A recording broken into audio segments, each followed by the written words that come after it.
هو احنا ناقصين وجع قلب؟ كل شوية تطبيق جديد يطلع لنا زي العفريت ويقولك انا الاجمد وانا الاسرع وانا اللي هغير حياتك.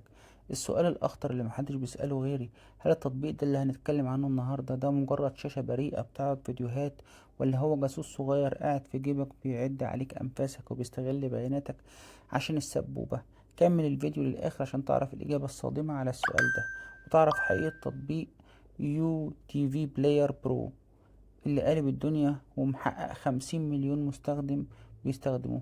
بص يا سيدي، خلينا نكون منصفين شوية.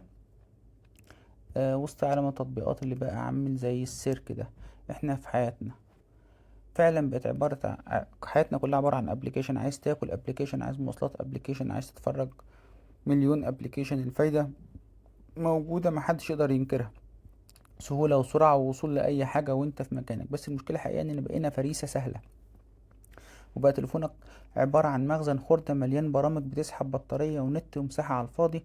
وعشان كده لما نيجي نتكلم عن تطبيق يو تي في بلاير برو لازم نمسكه ونفصصه، هل هو أداة فعلا مفيدة ولا اشتغالة وتطبيق على الفاضي؟ باختصار اللي ما تعرفوش هو انه مش تطبيق بيقدم محتوى، يعني مش هتفتحه وتلاقي افلام ومسلسلات جاهزة.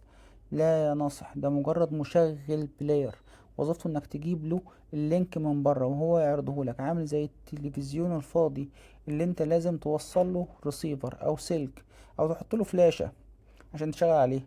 وهنا بقى تظهر فايدته الحقيقية وعيوبه في نفس الوقت. السؤال هنا، ليه ممكن حد يحتاج التطبيق ده؟ الميزة الكبيرة هنا هي الخفة، لأن مشغلات الفيديو التقليدية ساعات بتبقى تقيلة ومبتدعمش صيغ معينة من روابط البث المباشر زي روابط ال M3U8 أو رابط التي اس.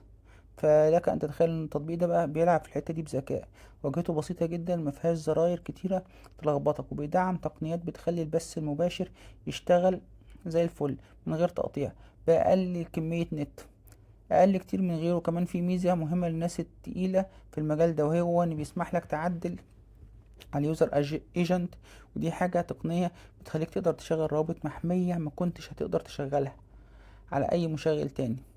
لكن وعشان ما بحبش التطبيق للتطبيق، في عيوب قاتلة لبعض الناس، أولها وأهمها الإعلانات. النسخة المجانية ممكن تلاقي إعلان نط في وشك وأنت بتبدأ الفيديو، وده شيء مستفز جدا. والعيب التاني إنه تطبيق أخرس، يعني لو معكش اللينك السليم التطبيق ملوش أي لازمة، هو مش هيقترح عليك حاجة تتفرج عليها. طب ولو قررت تنزله وتستخدمه صح، تعمل ايه عشان ما تتوهش؟ الموضوع أبسط مما تتخيل، بس محتاج تركز. أول ما تفتح التطبيق هتلاقي علامة زائد او مكان فاضي تحط فيه الرابط، بتاخد نسخ للينك الفيديو او القناة اللي معاك وتعمل لصق في التطبيق. ممكن تكتب اسم الفيديو عشان تفتكره، بعدين تدوس تشغيل. والتكة الفنية هنا انك تتأكد ان الرابط مباشر مش رابط صفحة ويب، لان التطبيق بيفهم لغة الفيديو بس مش لغة التصفح. ولو الفيديو قطع غالبا العيب بيكون من المصدر، اللينك نفسه مش من التطبيق، عشان مظلمش المطورين. وانا بقى كواحد شكاك بطبعي ما باخدش بالكلام المنمق ده، فدخلت عشت شوية في تعليقات الناس على البلاي ستور. الناس منقسمة فريقين: فريق مبهور بأن تطبيق حللهم مشكلة تشغيل القنوات المشفرة أو الرابط الخارجية اللي كانت بتقطع عندهم، وبيشكروا في خفته على الأجهزة القديمة. وفريق تاني بيصوت من كمية الإعلانات، وإن بعد التحديث الأخير بقى فيه شوية تهنيج على بعض أنواع الموبايلات. يعني من الآخر التطبيق ممتاز للي فاهم هو بيعمل إيه، ومزعج للي فاكر إنه هينزله يلاقي بعض بيعرض قنوات لوحده. طيب يو تي في مش عاجبك او خايف منه، البديل الاشهر والاكثر امانه وموثوقيه هو الغول في ال سي بلاير. بيشغل كل حاجه، بس واجهته ممكن تكون معقده شويه سيكا في حته الروابط الخارجيه. وكمان في ام اكس بلاير، بس برضه مليان اعلانات في نسخته المجانيه. وفي تطبيق اي بي تي في سمارت لو انت معاك ملف قنوات كامل مش مجرد لينك واحد. نرجع بقى للسؤال اللي بدأنا بيه الفيديو، هل التطبيق ده جاسوس؟ الإجابة لأ. بعد الفحص والتمحيص التطبيق بيطلب بيانات عادية عشان يوصل للإنترنت وللملفات عشان يشغلها، وهو مش جاسوس، هو مجرد أداة توصيل. الخطورة الحقيقية مش في التطبيق، الخطورة في اللينك اللي انت بتجيبه من مصادر مجهولة وتحطه جوه التطبيق. تطبيق بريء بس سوء استخدامك هو اللي ممكن يوديك في 60 داهية.